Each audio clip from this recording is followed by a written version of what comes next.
Hey, Jules here. So, hi. Apparently, I am back from the dead. And, I haven't been around because college is slowly and cruelly killing me. Also, I had COVID. And actually, I got better when I had COVID and I filmed a video. And it was just me literally whining for the whole of the video, so I didn't post it. Also, I forgot to post it, like I filmed it and put it on my laptop to edit, and I totally forgot about it. It's crazy. Anyhow, also 2021 wasn't the best year for me. So, anyways, you must notice that changes, and this is honestly, this was just for New Year and Christmas, so I don't think I'm gonna keep this. Anyhow, I think I'm going to rearrange my bookshelves because I am running out of shelf space, and I realize there is a lot of shelf space here that can be, you know, used, but I don't know. I kind of like my shelves the way they look, so we'll see how that goes. Anyhow, I'm drinking coffee today in my Santa Claus mug because I missed Christmas over here, apparently. So I just thought, you know, let's celebrate a little bit. So this video basically is me talking about 2021 as a reading year for me, like my favorite books, and I want to talk about my reading goals for 2022. Also, the goals for this channel. I seriously thought about calling it call it quits, and that is exactly what I want to, because I can't speak apparently. But anyhow, yeah, I seriously thought about just stopping because I say this every time. No one is interacting with me, but it's fine. I really like doing this, so I'm just gonna keep doing it, and I guess I'll see what happens. So I think that's that for this intro. Let's talk about my favorite reads of 2021.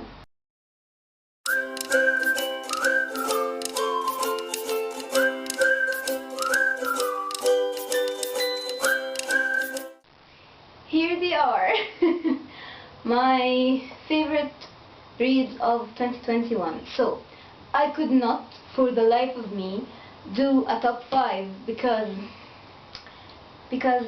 I just read so many good this year that I just couldn't, like, I couldn't pick, I couldn't choose just 5.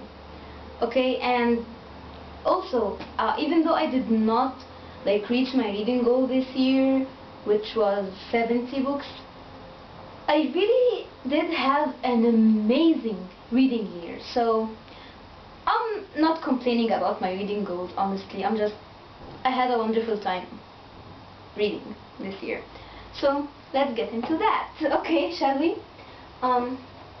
First off, I have this poetry book.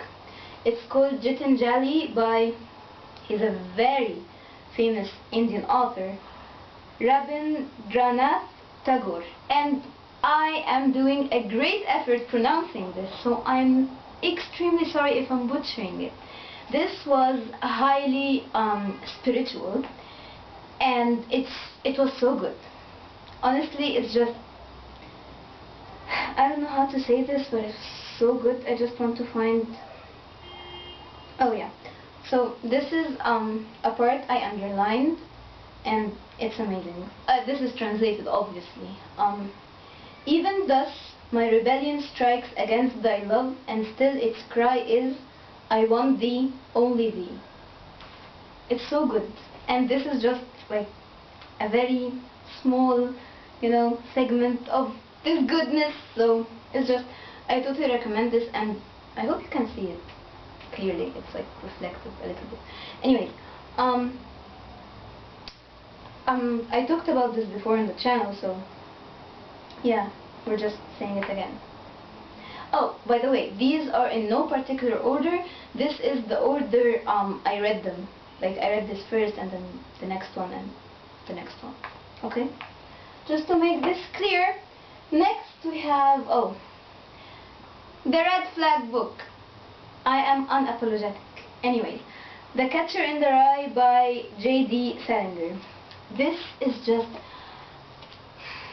I love this so much. I love being in Holden's thoughts.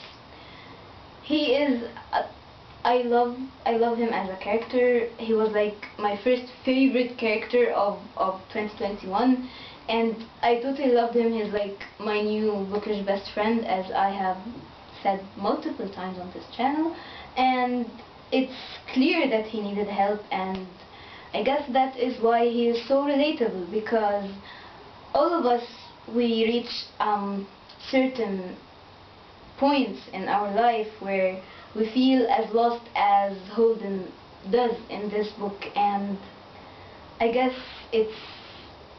that's its appeal.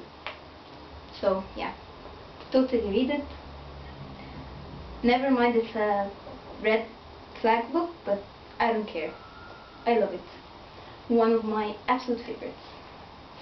Okay, next we have the famous Ready Player One. So the thing was with this book, I really enjoyed it. Like, I loved it so much. It was my first introduction to like science fiction, and it's amazing. I loved it. I love the 80s pop culture and culture in generally, and the thing is that it is accessible, even though I wasn't a part of this like 80s community, or like I wasn't interested in these things. I wasn't even alive then, apparently, but it's really accessible. You don't feel like you missed something if you understand the references. It is very smoothly explained, and so many reviews I have read about the second part of this, which is Ready Player 2.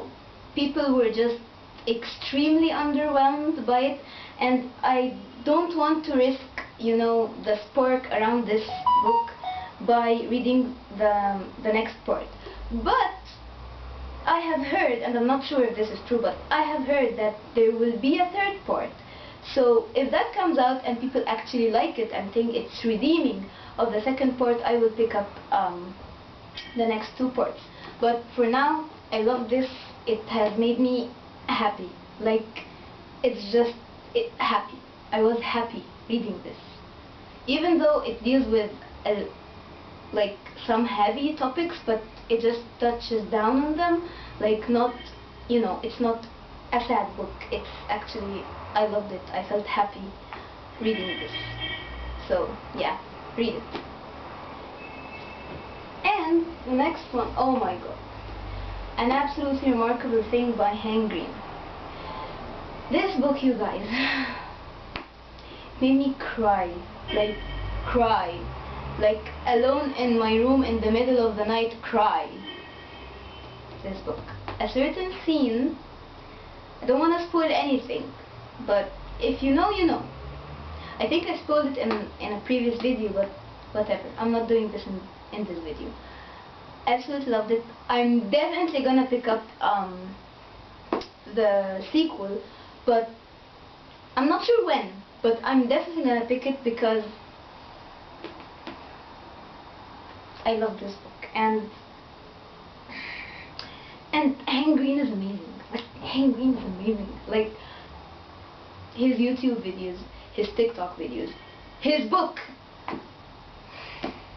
You guys, I am unable to express how much I love this, because it just, first of all, the main character, she's so relatable. I loved her encounters with her friends, with her assistant, with, with her agent.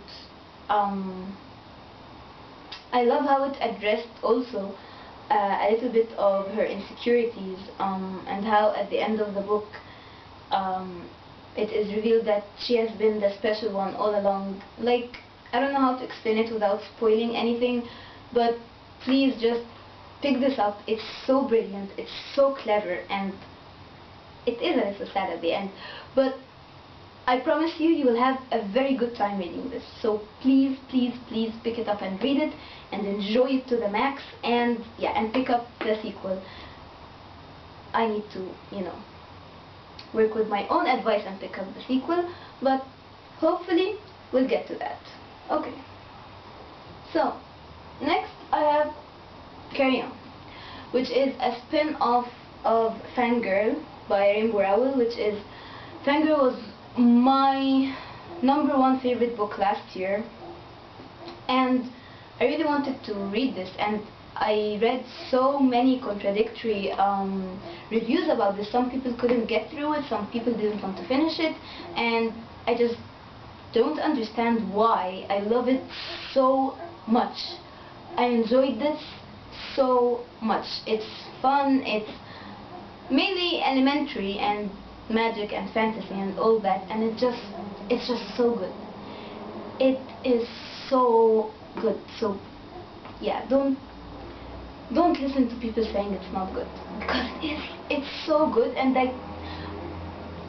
I realize this is a reoccurring thing on this channel, but I want to pick up the next 2 parts, but let's hope I do this, because I enjoyed it so much, and I can't wait to get more of these characters. These characters are just, they're like, you know how much I'm obsessed with characters. Like, I don't care for the plot as much as the characters, and these are such good characters. So yeah, pick this up. I talked about it more in a video. It was called Carrion, I think. So yeah, I hope I remember to link that down below, so check that out. Anyhow, oh, okay. The Secret History by Donna Tartt, Dark Academia. This book ruined me. Like, it's so good, but it's so bad. Not bad in like the writing style or the characters or the plot. No, not bad in that sense. Bad in, moral aspects, and it's just so twisted and messed up, but it's so good. I am illiterate.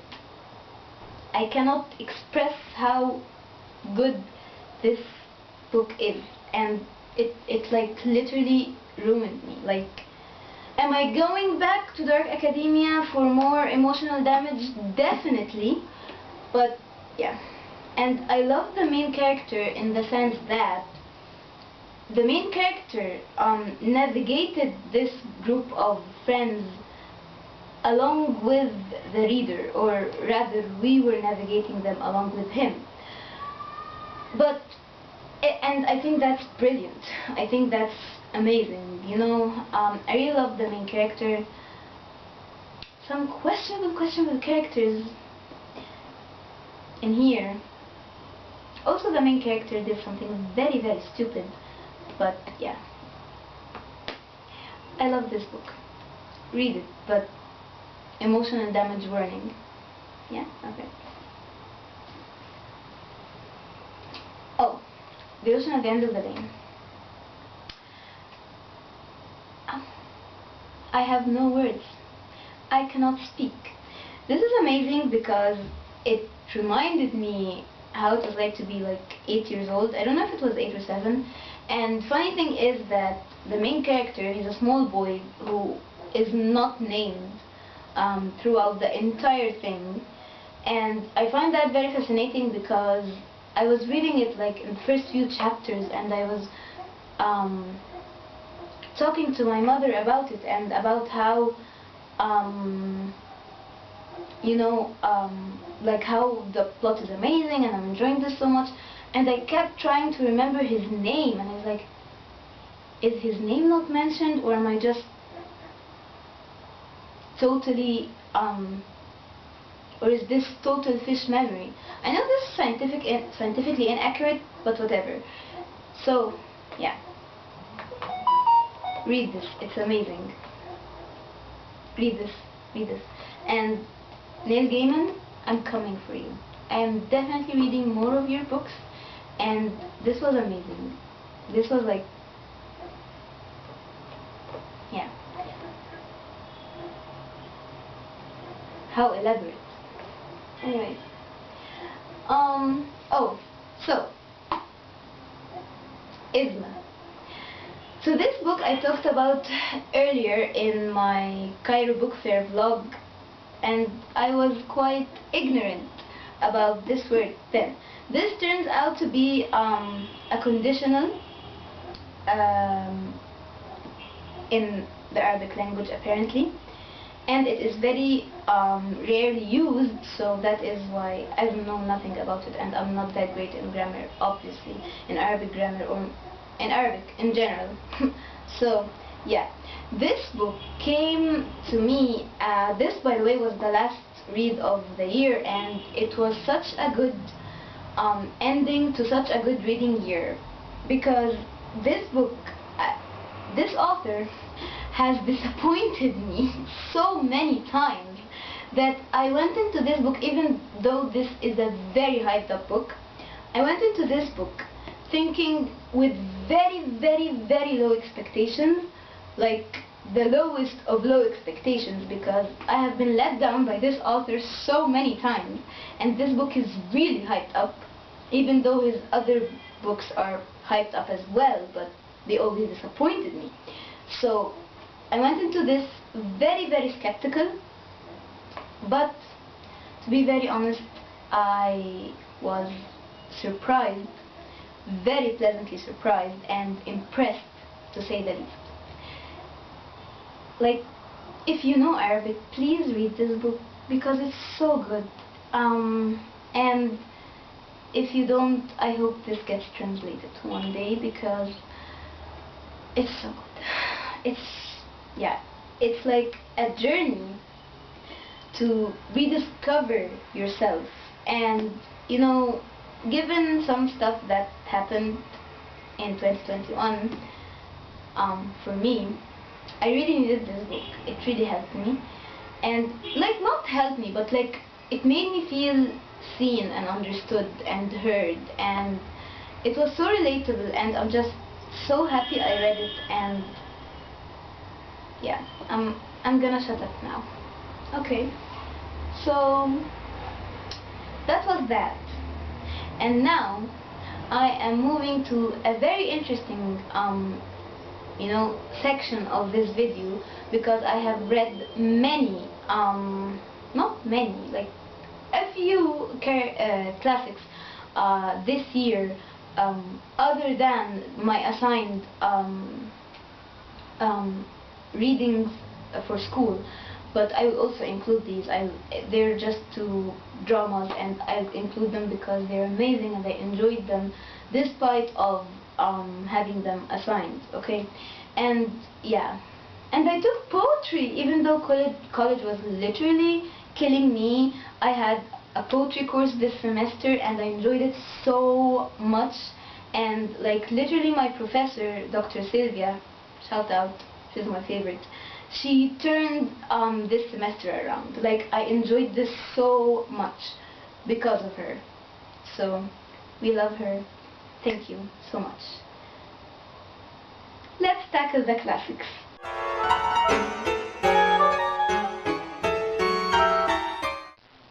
Last but not least, ladies and gentlemen, classics. So yeah, these are in the order I read them in as well. So yeah, let's start. Side note, I do realize that Gitanjali and The Catcher in the Rye are classics, but I just, like, they're my favorite.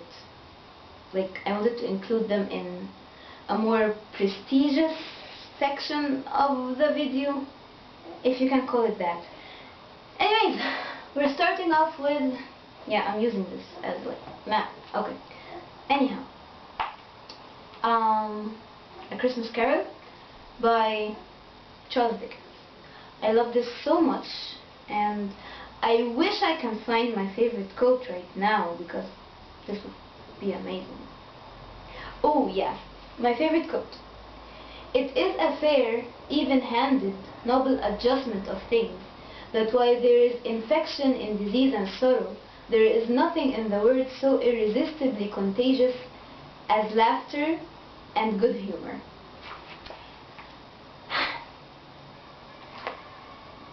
This was so good. Like, I watched the movie when I was a little kid and it frightened me, to say the least. But yeah, this was amazing, so read it. Okay? And of course, The Great Gatsby, I talked about this in an earlier video this year. And it really is, like, the movie is really a very accurate adaptation, and it's making me so confused. It's not very accurate, I mean, it's good. It's like, it left out a lot of details, but I think they were unnecessary details. Anyhow, I don't know. Like, every time I watch the movie, like, I want to watch it again to see if there's something I'm missing, to look deeper into things. I just don't get it. Like, I really like Gatsby, and Nick, but I don't know. I think I need to read some retellings. Maybe if I study this in school I will understand it more. I really don't know. But anyway, it was a good read. I don't know how to explain it. It's like a mood, an atmosphere, if you will. So yeah, I enjoyed it. It is a little bit confusing, but still, I enjoyed it. So yeah. Peter Pan. I don't know what to say about this, because did I enjoy the book? Yes. Do I like Peter Pan as a person? No. No, I don't. Not at all. Like, my favorite character is probably Nana, but also Wendy. I don't know. Give it a try. Like, I enjoyed the book. It's like, you know, fun adventures, lost boys and stuff. But yeah, I don't like Peter as a person, you know. Anyhow, the rest of the story was perfecto. Okay. Yeah.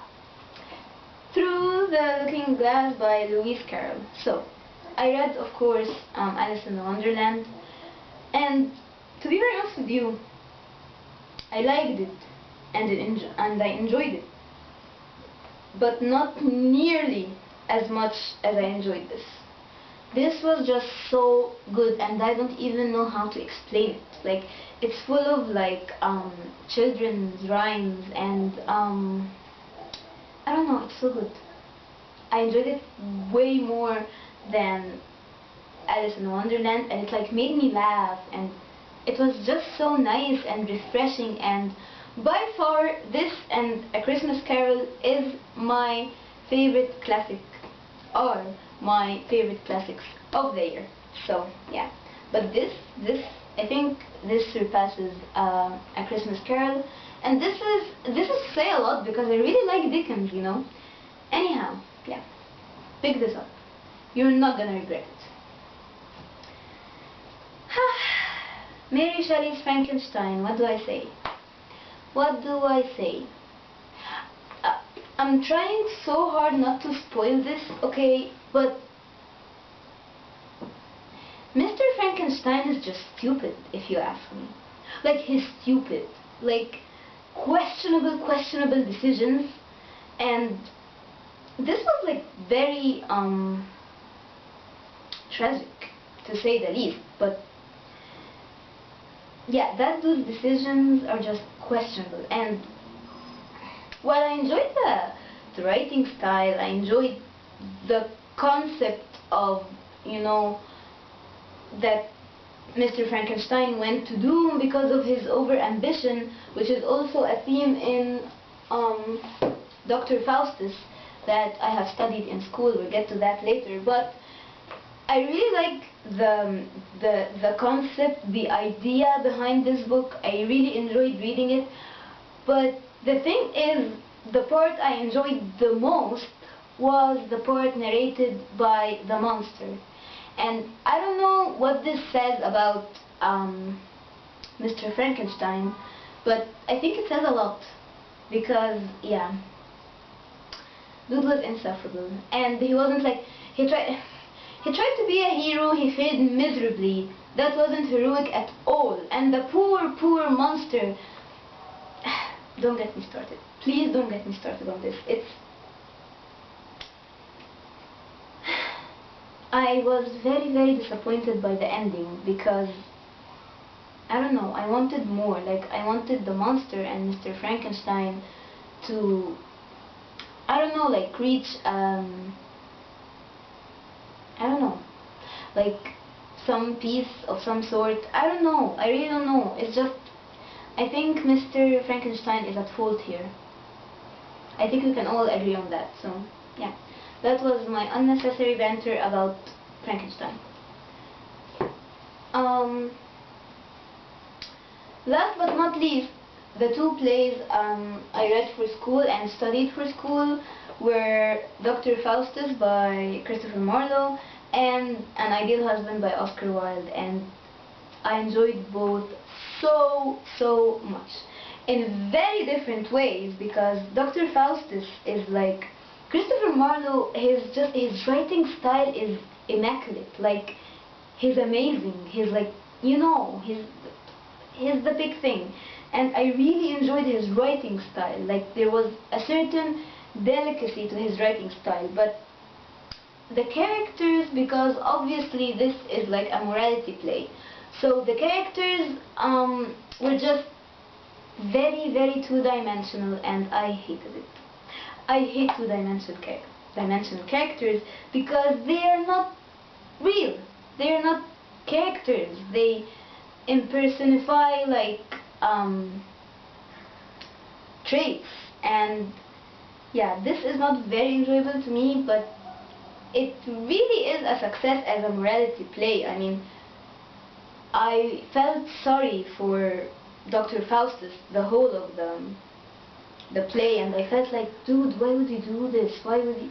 You know, it was really good and really spiritual, if you will.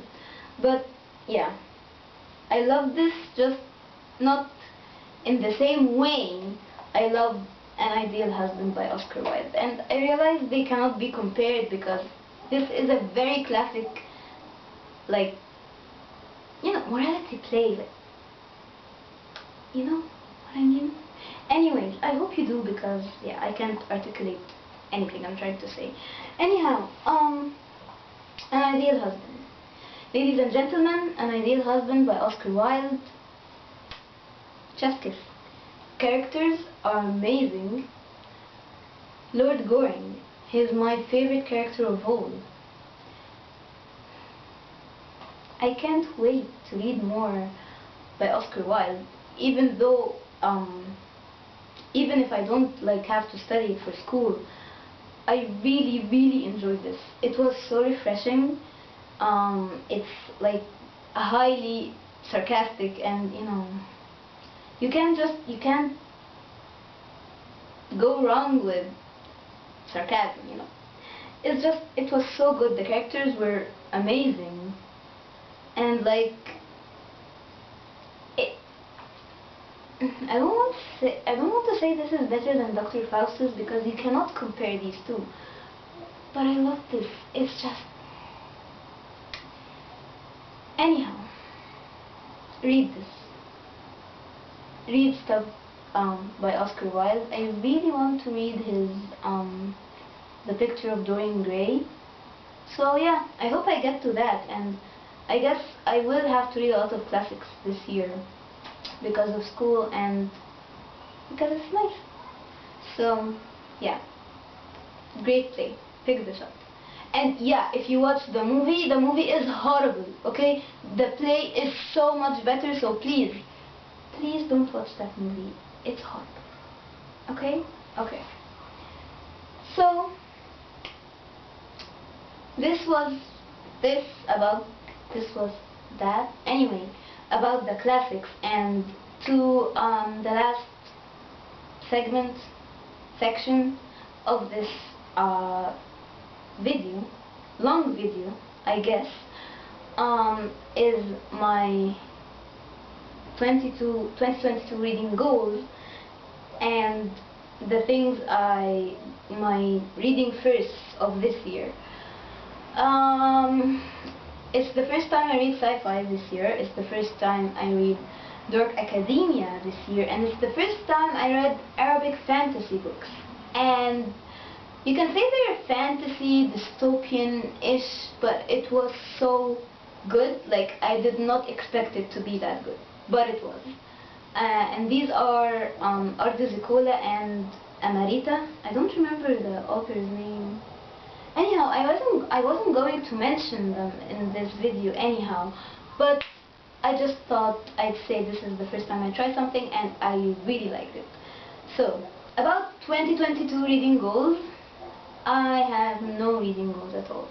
I just want to enjoy reading, take it slow and easy, because given that I did not reach my reading goal last year and I was so stressed by the end of the year, I was trying to read and fast just to reach the reading goal, and I didn't. And it just took the fun out of it, you know. I will try to work towards like exceeding my best record, which was 52 pages in 2018, I think. So yeah, that's the only thing I will try to work towards, but this is not like set in stone. Like, I don't want to pressure myself into reading. I just want to read for the fun of it and because I absolutely love it. Anyhow, so this was my comeback video. I hope I can post more regularly and like you know, evolve in this channel. But yeah, we'll see what happens. We'll see together, I guess. And as you may have noticed, the title of this video, the Taylor Swift obsession is increasing by the second on this channel, and I am so happy about it.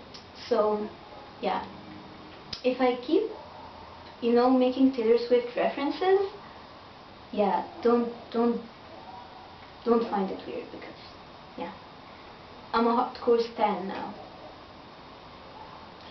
I've always loved her, but it's just I'm becoming a stan, like, you know, totally unrelated to this video, but I don't know, I just wanted to let you know. Also, this piercing is fake, but this one, I don't know if I showed it on this channel or not. My second piercing in my ear isn't fake. This one is fake, but it looks so cute. Anyway, I hope you enjoyed this video, and I hope we do this. I hope I do this more. And yeah, have an amazing 2022. And yeah, be well. See you in the next video. Bye.